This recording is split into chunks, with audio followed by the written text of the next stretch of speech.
Hello, hello. What's up? Welcome to the podcast, Risk It for the Biscuit special episode. Adam Bush all by himself. I've been abandoned by my best pals, Chris Munch and Gary Hornstein. But soon I will have a friend again because this is a special episode on July 19th through the 22nd. That's right. July 19th through the 22nd. I am opening at the Tulsa Looney Bin for a great comic named Steven Rogers. And I've heard of Steven through other comics, and I watched his special before he was super on YouTube, which was hilarious. I was excited to just happen to get put on the same show. And so I reached out and I said, hey, why don't we talk about the show and talk about your journey into comedy on the pod. And so that's what we're doing today. So he's coming in from New York or zooming in from New York. And so we're just going to take some time to talk about how he got into comedy, being a clean comic, what it's like being on the road, and one of my favorite things, doing late night television spots, which if you have listened to the pod for any amount of time, you know I have a goal to get a late night spot within the next 4 years. And so it's nice to be able to hear some behind the scenes stuff as well. Before we get into it, a little about Steven. He's opened for some of our favorite comics that we talk about here on the pod: Nate Bargatze, Taylor Tomlinson, Brian Regan. He tours himself. He's a headliner, and he is very, very funny. So you could check him out at Steven Rogers Comedy. I think it's, let me make sure that's right. I think it's StevenRogersComedy.com. Steven Rogers, let's see here. Look it up. StevenRogersComedy.com. Look at that. I was totally right. Yeah, and I think that's it. So, hey, let's get in. Oh, you know what? Let's do this right out of the gate. This episode is brought to you by Northern Creative, which is our pal Gary Hornstein's video production company. You can check them out at northern.work. They do the motion and the graphics and editing video all for our pod. And then also we are sponsored by the Looney Bin Comedy Club in Tulsa, Oklahoma. Check them out, looneybincomedy.com. Great headliners, great comics coming your way. And the big one that we want to promote today is Steven Rogers coming to Looney Bin. You can get your tickets at looneybincomedy.com. If you call ahead on a Wednesday night or Thursday night, Wednesday night is service industry night. If you work within the service industry or you're a first responder, you can call ahead and get a free or discounted ticket. If you come on, if you do the same thing on Thursday and you're a ladies night, call in, free or discounted tickets. But Looney Bin, that's my home club. I love it. I'm big supporter. We've got other great comics that we'll talk about that are coming up here within the year, through the years. So without further ado, let's get into my interview with Steven Rogers.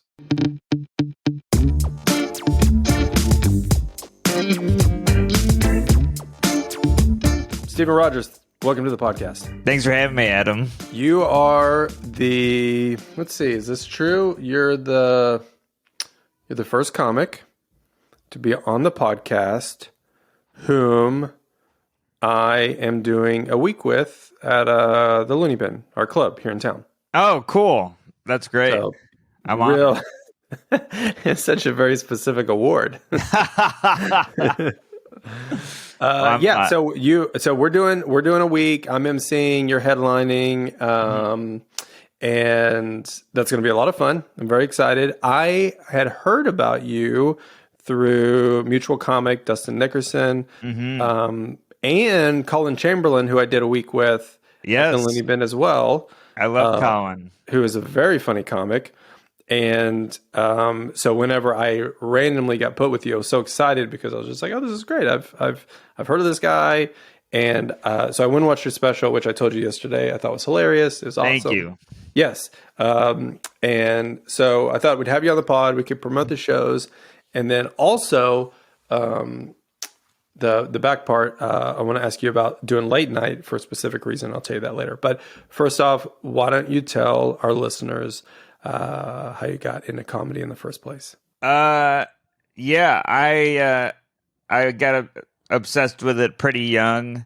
I saw like Letterman late night sets, and then I saw the first comedian I remember seeing was Wendy Liebman's HBO Half Hour, and that was the one that just like kind of made me. It started the fascination, and then it just quickly snowballed. Similar to most comics, just I became just obsessed with it and nerdy about it, and would watch it all the time. Then Jim Carrey movies, Adam Sandler movies, and there was no stopping it. And then a club. I always said I wanted to be one, but the thing with stand up is there's no distinct path, and for everyone's path is different, and the hard part about that is you don't know exactly where to start. And a club luckily opened in my hometown, and I was able to get a guest spot. And I had done like a mic or two prior to that, but it was like those guys that you see where they say they want to do stand up, but then they just do one mic a month or whatever. Yeah. And I didn't know what I was doing. And then I finally, once I did the guest spot at the local club, local headliner, Nick Mara, was there, and he took me under his wing and kind of showed me like where to find stand up, how to do it. And then I've been very grateful that I've had a lot of people like that help me. So yeah, and then it just kind of snowballed from there. Wait, how old were you when you did the club? I think 20. I started in 2013, so I believe 20. Okay, so are you saying that you were one of those guys who said I wanted to do stand up and you hadn't done many mics, or you were saying you weren't? What were you saying there? I was saying that like I knew I wanted to do it, but in the beginning I would go to a mic with very little, like I wrote jokes, but I would go up and not really know what I was doing. And then but that was maybe like once or twice. And the first time I ever performed was at my graduation party. And it was fine. I only remember one joke. And but anyways, so then when I did the club, that kind of solidified, like, this is what I want to do. I really have to work on it, because I saw real comics. I didn't really perform with real comics until I did the club show. Then I saw like what you're supposed to do. Yeah. Okay. So I get it. So, and that's pretty, well, like you were saying, everyone's path is different, but like to just do some open mics and then do a guest spot like that at a club, like it was like, and my path is quite a bit different than everybody else's, but like it was years of doing open mics before I ever did a show. And yours came fairly quickly. Yeah, well, Syracuse, New York, not a ton of options of comedians to choose from. Yeah. So I benefited there. Mm-hmm. And some very small scene. So I would say most of us were able to get shows quickly because they needed the locals. Yeah, that's interesting. I would assume a lot of people, especially people who listen to this podcast, they would think, even Syracuse, they would just be like, well, New York as a whole. Yeah, no, yeah. But it's not. It's Manhattan and the boroughs. Yeah. Middle of the state, 5 hours away from New York City. For comics, I could only get up once a week, mic-wise. There was when the scene was bumping, there was 2 mics, and if you bombed at the mic, like that's what I like. In the beginning, I didn't realize how much you really have to work at this. I would do the mic and then wait a week for the next mic, and that is not enough. Mm-hmm. So I quickly learned that, and I would start to drive to Rochester, Albany, Buffalo, Binghamton, and Utica to fill in the rest of the week. So the goal was to get up as much as possible, which was very hard in upstate New York. Was it anything? When I started in Tulsa, there were 2 mics. Right. Monday and Wednesday. But was it like this for you? They were basically the same mic because it was the same people. Yes, it was the same mic locally, so that was another reason to leave and drive to the other spots. But it was the same people at each mic, so it really like. But it was a safe space in a way. It was a bubble to start, which was good. Yeah. So when did you make the jump to? I was going to actually ask when you made the jump to move to New York, but Yeah. what were maybe a couple of just like defining moments that kind of pushed you closer to being a comic? It's funny. My father, my parents are super supportive, and my dad will quote. He'll just say a list of a couple of things that I did to remind me that it is like a little. Sometimes there is a domino effect to it, and I hosted at Buffalo Helium for Rocky Laporte, who is unbelievable, one of my favorite comics, and it went really well. And then the bookers from Lucy Fest in Jamestown, New York, were there scouting, and they really enjoyed me and Rocky, and they were like, "We do this Valentine's Day show at this theater in Jamestown. We'd love to have you guys on it." And we go do that. It was Willow Bay Theater. I do that, and then the bookers go, "You did really well. We'd love to have you at the festival." So I did this festival in Jamestown, New York, which was a big festival, and I knew about it from Syracuse. You had to be booked. It wasn't something you could submit to. And then I do it, and I still worked at a grocery store, and I remember like looking up the lineup as it was announced, and it was like Lewis Black, Trevor Noah, and Brian Regan were the main headliners. Yeah. And then I do like my showcase show, and Brian Regan was in the audience, and he saw me, and he really liked my stuff, and asked me to start opening for him. So I was opening for him for like a year or so, and then I moved to New York. And that was 21, 22 years old?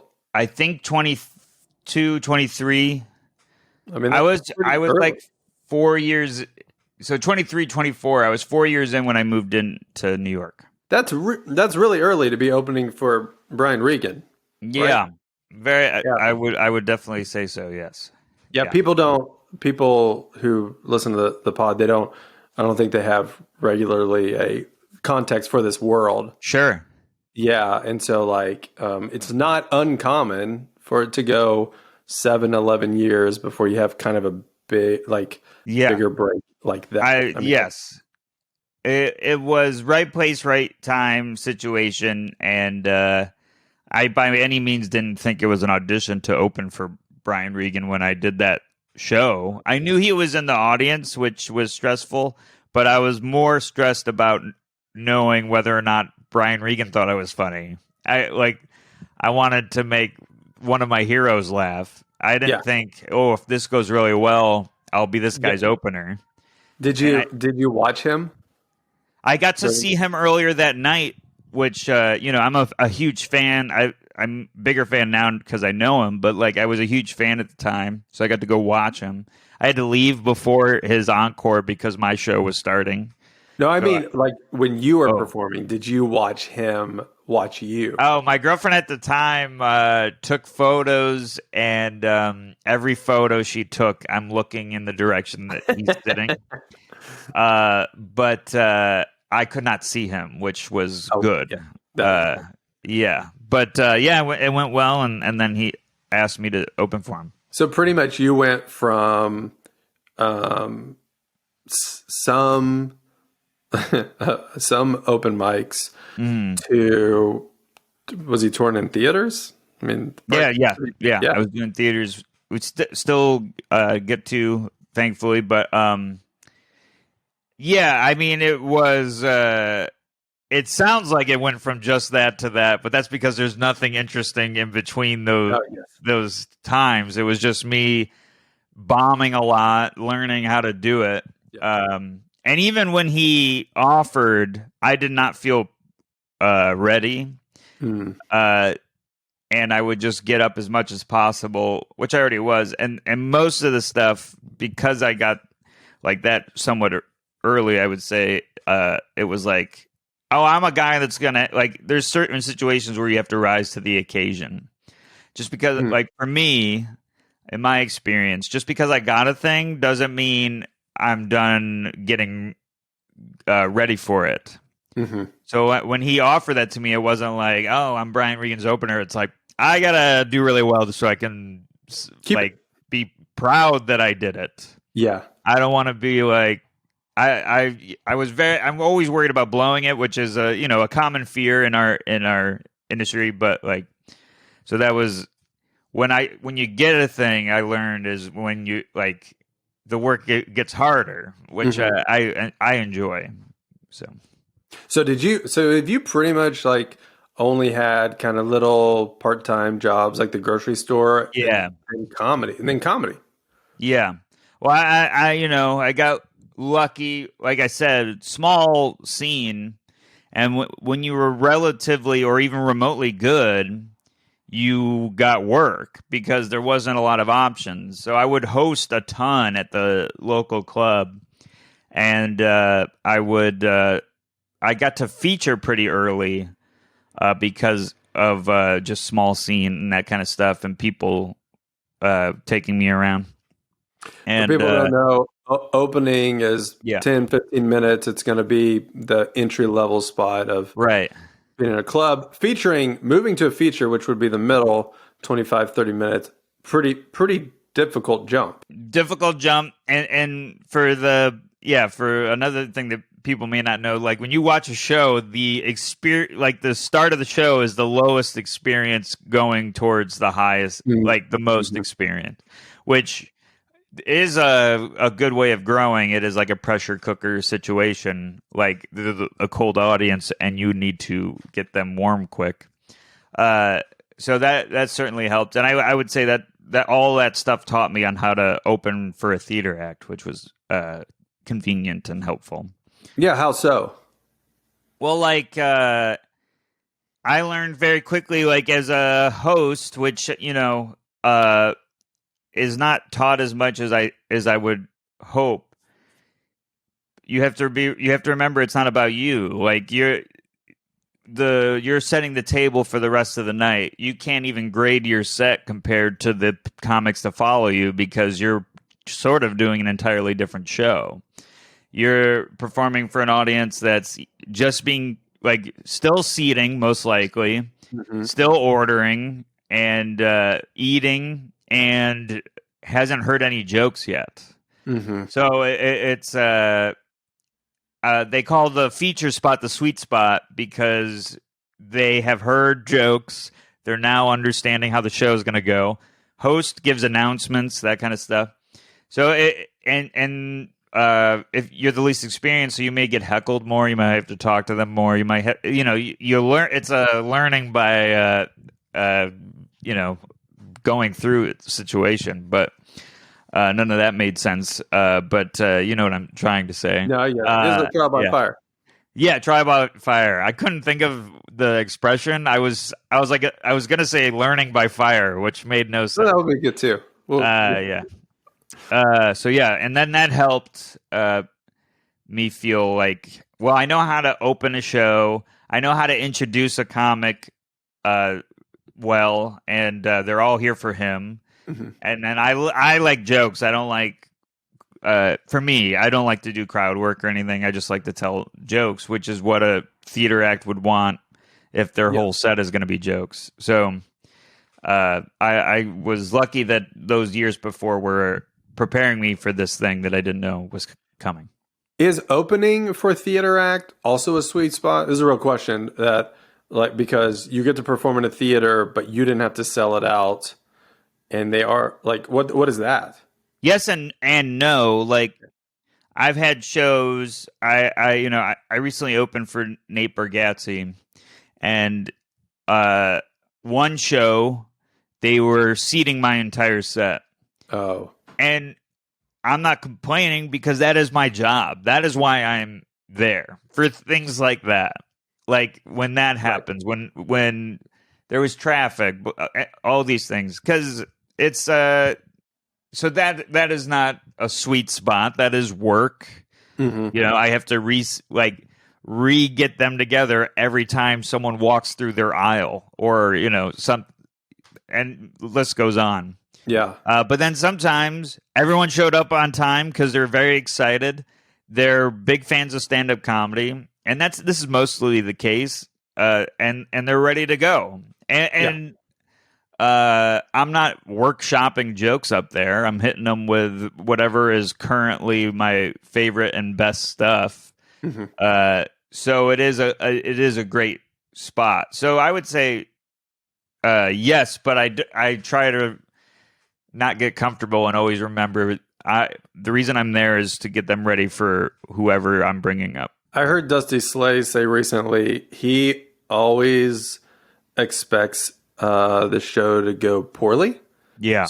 So that he is pleasantly surprised versus saying this is gonna be awesome and then Sure. that just sucks. Do you resonate with that? Or I have yes, I think that way naturally. I have anxiety and I don't believe in myself a lot. Like mental illness goes on. So I always think it's going to go poorly, and then after the first laugh, I feel fine. Your special is you talk a lot about anxiety. Yeah. And so small tangent. If you don't believe in yourself very much, becoming a stand-up comic doesn't seem like the right path. Yeah, I love it more than I think. I love it more than anything, and that is what got. I mean, I'm learning now that I do have maybe a slight dose of performance anxiety, but when my name is called, I have no hesitation. I'm headed right towards that stage. Because that first show I mentioned where I did a guest spot, I remember the show starting, the room being completely sold out, and the lights going, and then bringing up the host. And I was like, I could leave right now and no one would know or care. And it wouldn't affect anything for these people. They would still have a great show. But I'm going up there. And I don't know what that is in me. I'm glad I have it, but yeah. So they do contradict how I feel about myself, and going up on stage every night, being the center of attention, do contradict. But yeah. Okay, so I texted you yesterday just some categories. That we talked about how you got into comedy was the first one. The second one was, let's kind of fast forward. You are a professional comedian. Mm-hmm. You're not the most famous comedian, but you do it professionally. This is news to me. Yeah. Yeah. I did bring it to you. Well, there's a lot of people who listen to the pod who don't know the difference between like there's just everybody they see on Netflix and then like no one else. Yeah. They don't. Yeah. And so that spot that you're in, touring comic, opener for theaters, headlining your own show. Mm-hmm. Talk to me just about that world you live in and how you sort of made that jump. That's a great question. Thank you. Yeah, I really like that one. It's so often you get the same ones, as I'm sure you know. But yeah, leaving the grocery store to go to New York, I do things that are going to make me uncomfortable. It's sort of what we were just talking about. I'm anxious, but I'm still going to go on stage. And I knew when I was like, I'm getting enough work locally that I must not stink. At a certain point, I was getting things where I was like, I must be all right, because I was opening for Regan for a full year while still working at the grocery store. Whoa. And yeah. And why? Because I was afraid a little bit, and also saving the money. But I was also like, still, it's scary. Even being a New York State resident, I mean, it's just terrifying going to New York City, where it is where all the best comedians are. LA's great, but I wasn't going to go there. I'm not trying, like, I knew if you wanted to get great at stand up, you go to New York because it's just so much stage time. Yeah. So then at one point, I was thankful, luckily enough to meet a comic that was trying to fill a room. And I was like, I feel like I got to try it. My parents were very supportive, and I took the leap. And then, so that was sort of, and then I didn't take a job after that. I just worked as much as I could. So when I moved to New York, I went full time in stand up. And I had like a buffer of money, and I was featuring at clubs and then opening for Regan. And maybe a year into living in New York, I got my first late night. So that helped more work come in. And that's 24-ish. Maybe. No, I was 25 or 26. Okay. Or something like that. Yeah. I don't remember. 20, I don't remember. But around there. Yeah. And but yeah, so for like you're saying, people not knowing anybody that isn't on their streaming stand up, that like You're talking about the late night. no, so the beginning of your question was like most people only know like who they saw on Netflix and stuff. Right. So like it is weird, like there's so many things I'm thinking here. But like it was terrifying moving to New York, but you do have anonymity or however you're supposed to say that word. Like no one knows who I am, so I could fail and be fine. It's not like they're like, well, he lost it. They don't even know if I'm good or not. So I would say moving to that first year was hell living in New York, just like realizing how good comedians are because I didn't get to see that much of it. Yeah. And just seeing people that have been doing it less time than me that are way funnier, all different forms of it.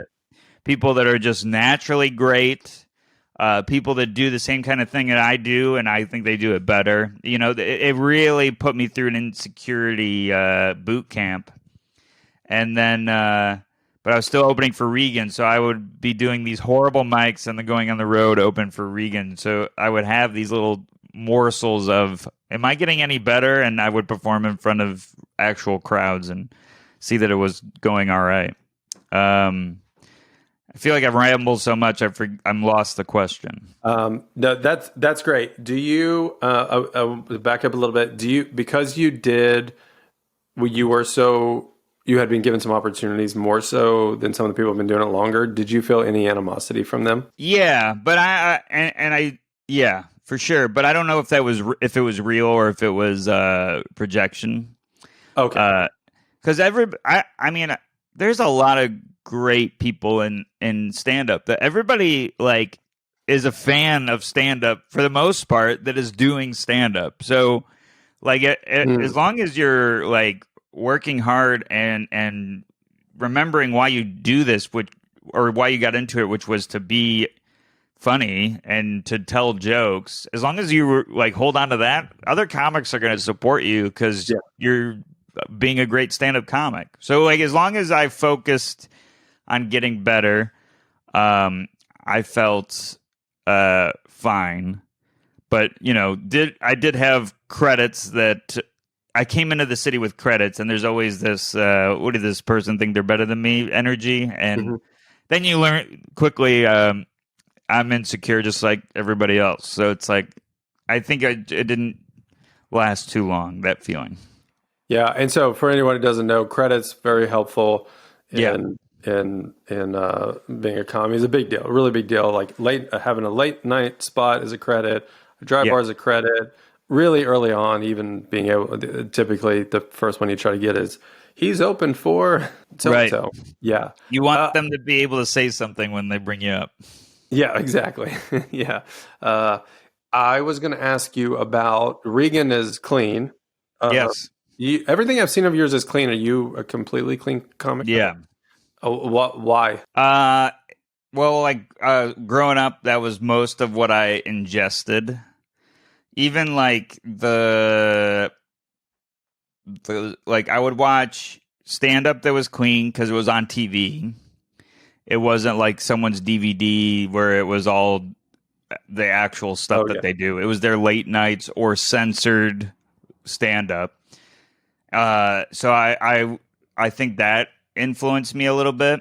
And then even like if you look at it, like a lot of 80s movies, the sex jokes were somewhat innuendo, so Mhm. you could miss them as a kid. So all Mhm. the stand up I and comedy I ingested was silly, goofy, non sex. It was all clean. And then who I am as a person, I don't really swear unless I'm in like severe anger or pain, and Mhm. neither of those are something I really bring to stage. So it just kind of worked out that I'm being who I am, and it fit the clean style because I'm more focused on being who I am on stage than I am being clean, but it just so happens to coincide.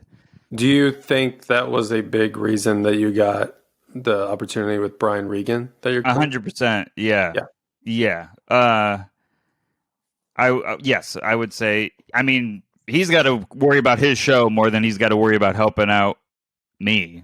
Right. And thankfully, he saw me do 15 or more minutes of clean stand up, and that is what you do up top with him. So it was an easy bet. I Which is say a lot of minutes. People don't realize that. 15 minutes it's a is a long lot of time. minutes. Yeah. It's a long time when it's not going well. So Right. it's really that's the thing. Like for people that don't know anything about stand up, like it's you have to do your time no matter what. Like that's the job. Yes. And if you aren't doing well, you know this, the jokes go faster when there's no So, laughs to slow you down. yes. So it's like 20 minutes when you've done all your jokes in the first five. You have to figure out how to try to be funny in the next 15. My favorite is to watch new comics do an open mic, and then those are usually 5 minutes, and 2 minutes in go, oh, that went a lot faster than I Yep. expected it to, and that's all my jokes. Yeah. I just know what that feels like. Yeah. When you hear what else did I want to talk about? Oh man. Yeah. What else Yeah. is going on? Yeah. I always Yeah. just want to tell those guys, you don't have to do the whole for an open mic. You don't have to do the whole. Just get off stage. I stand by that. I agree. I inside baseball can't stand when they go, "Oh, I didn't really prepare anything." Oh my word. And it's like, that's your job. Your whole job is to come here and fill the time with prepared. I mean, you can riff, you can do all that stuff, but know something. Know what you're going to do for 5 minutes. I am amazed. So staying inside baseball, like open mics are very time consuming. So Yeah. when you especially if you're in a smaller market, you're gonna go to the mic an hour to 30 minutes before to sign up. Mm-hmm. There's gonna be 20 comics on the deal. You're waiting your turn. You're looking at a minimum 2 hours. Yeah. And regularly it's going to be longer, 4 or 5 minutes. So you're spending 3 hours to have 5 minutes. So when comics get up and say, "Oh, what do I want to talk about?" I'm like, I don't even know what are you doing?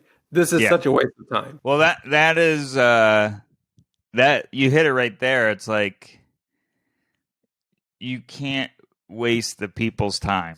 Yeah.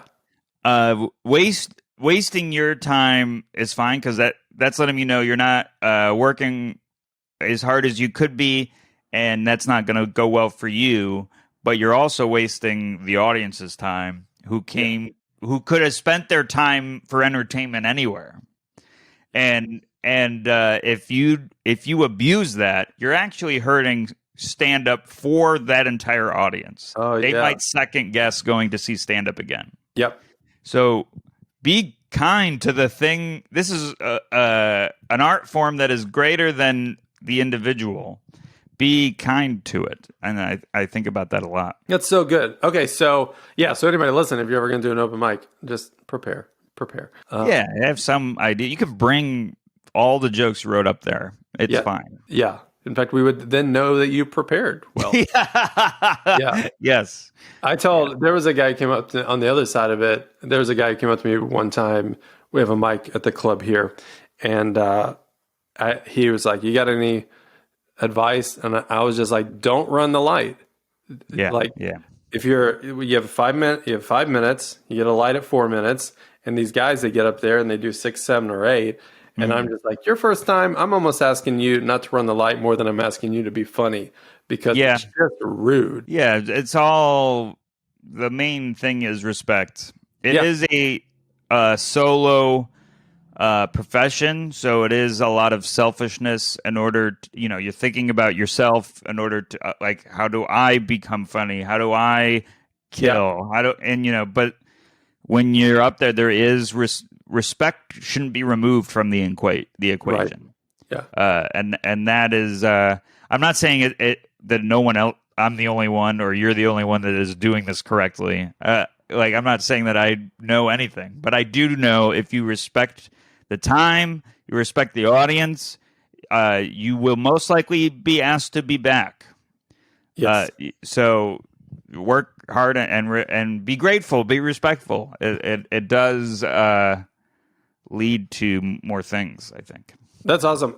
To wrap up this part of the conversation with being on the road, you hit something that I have just experienced recently, and that is the road is lonely. Yeah. Can you kind of talk about that? Because that's something I didn't expect. It is so when I started, I'm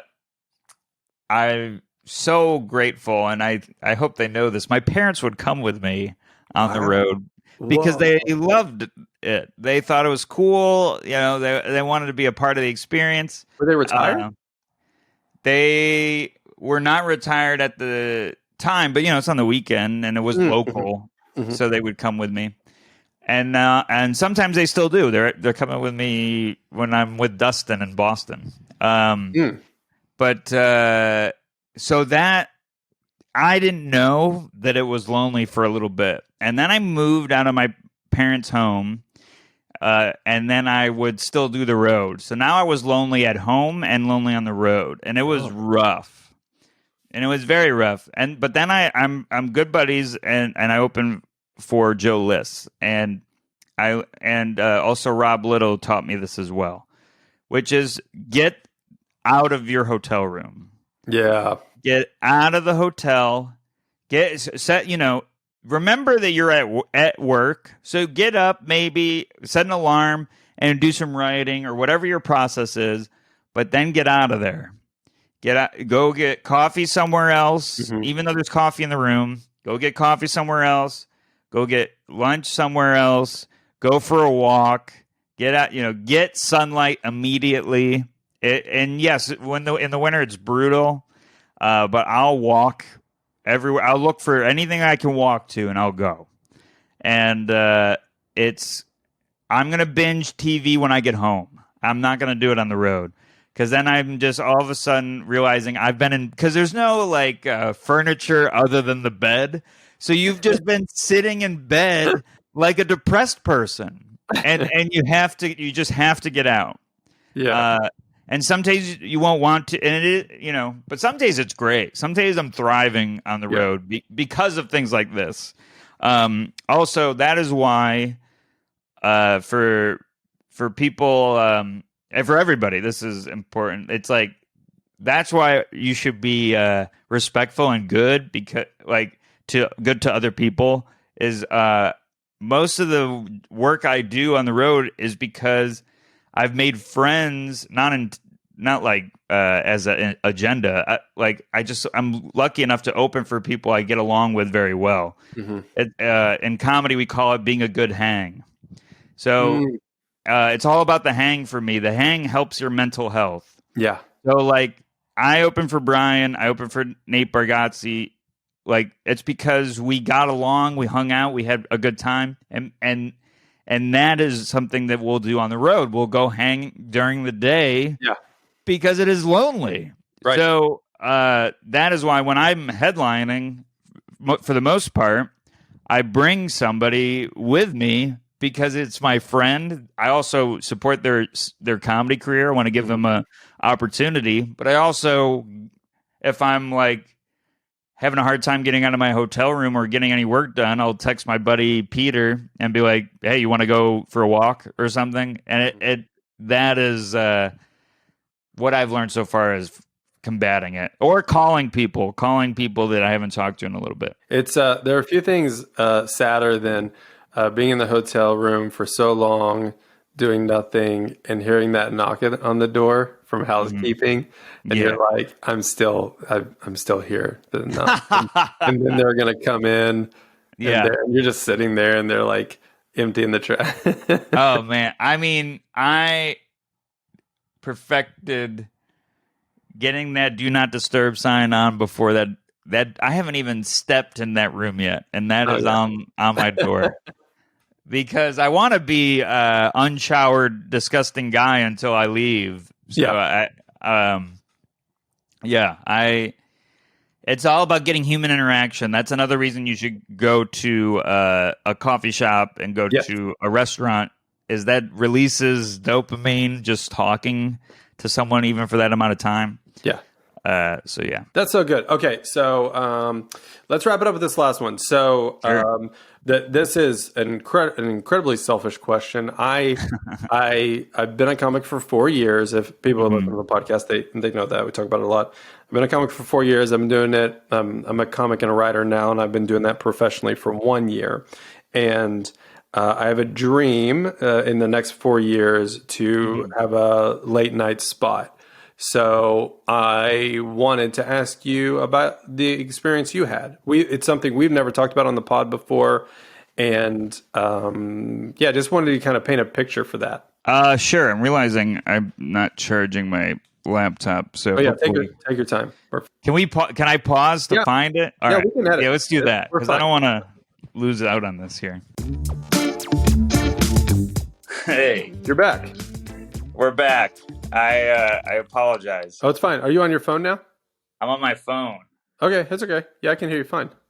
Okay, cool. Okay, so you had a goal to Yeah. before you were 30, a special and two late show spots, late night spots. Yeah.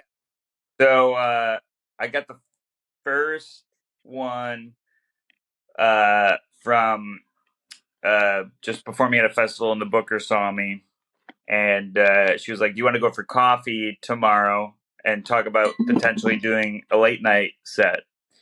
And one of the good things about being clean is I don't have to change my stuff for television, which was another thing as a stubborn uh, whatever. I was like, I don't want to touch my jokes. I think they're right the way they are at the time. So I didn't want, that was a benefit of being clean. So I was able to just be like, here's what I was thinking for a late night set, and it so happened that she liked the same material.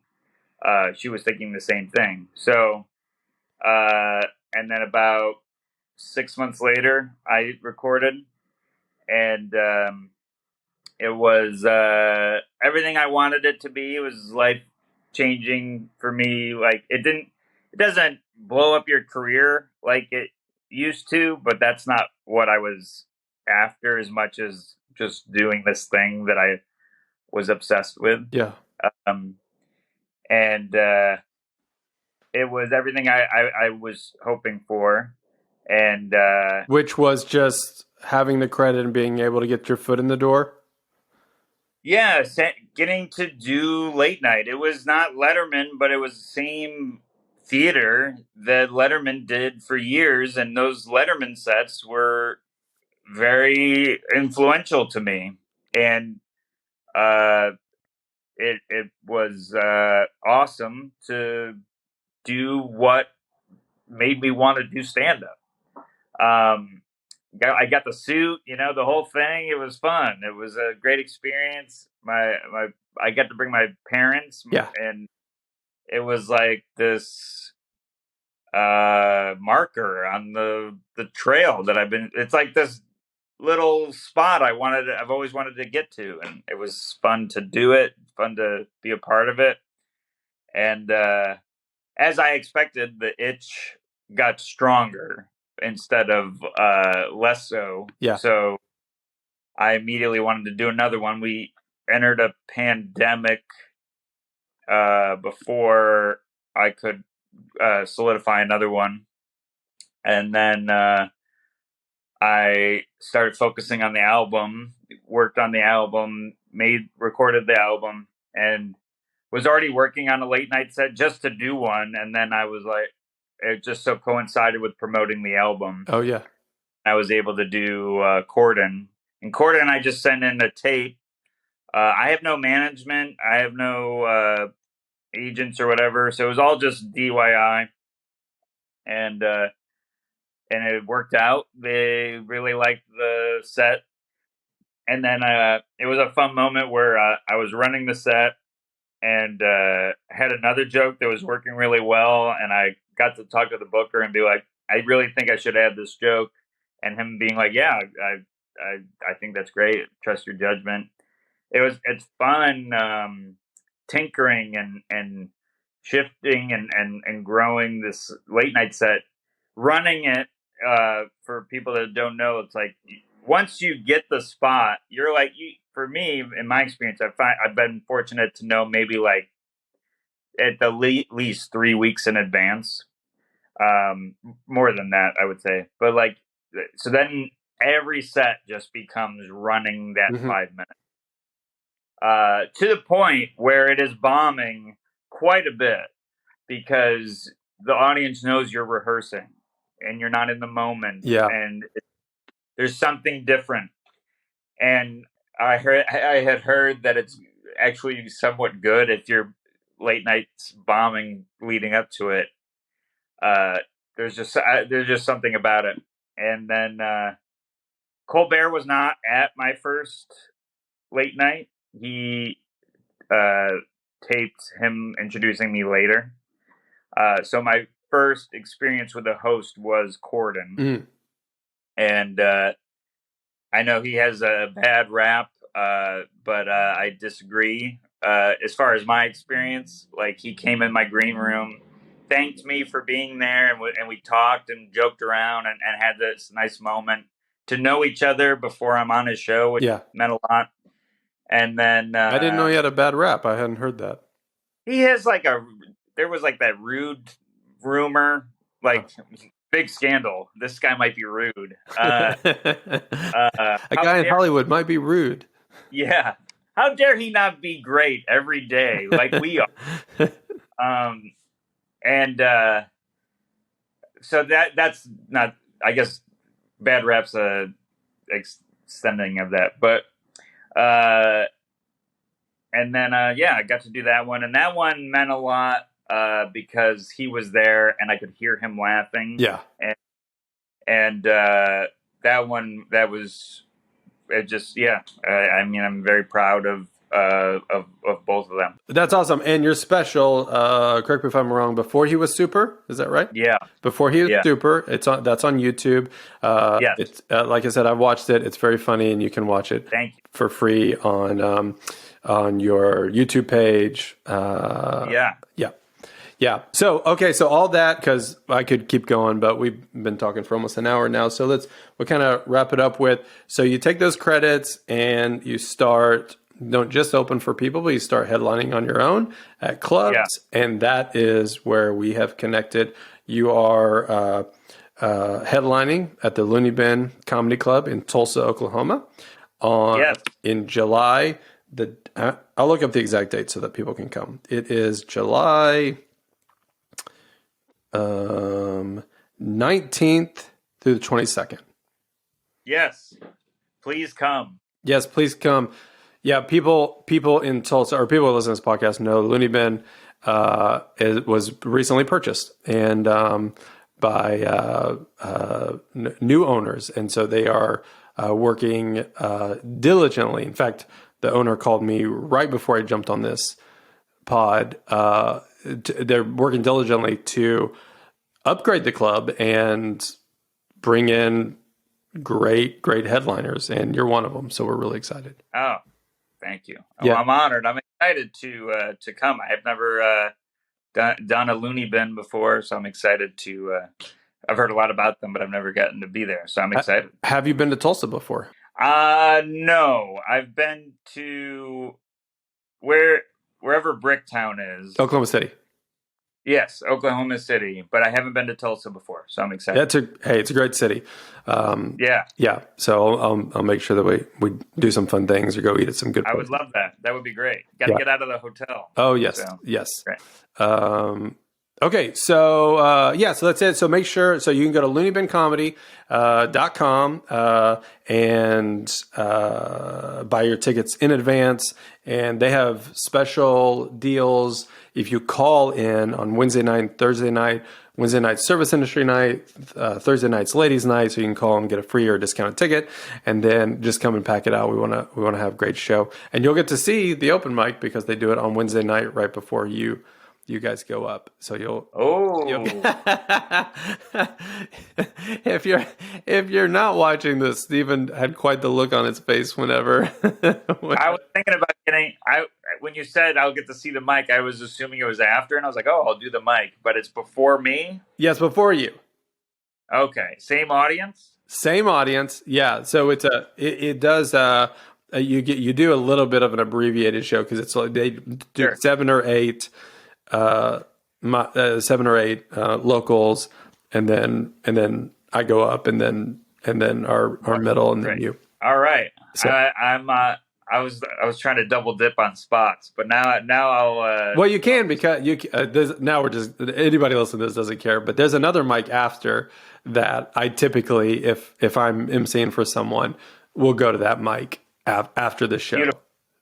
Let's do that. Yeah, so that'll be fun, and I can get you a little extra time if you want. So, sure, that's great. Okay, Stephen, thanks for taking time, and we'll see you soon. Thanks for having me, Adam. All right, that's the episode. Thanks so much. Hey, if you want to follow us, if you want to help us out, be a supporter of the podcast. The number one thing you can do is subscribe wherever you listen to it, and leave a comment and or share it with your pals. That's really, really helpful. And you can rate it wherever you're listening to it or watching it. And then if you have a question you would like to send it to riskitpod@gmail.com. And we read them on the air, and it's really fun.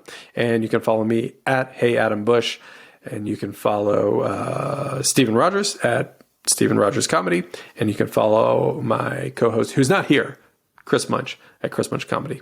And that is it. Love you. Thanks for checking out the pod. Goodbye.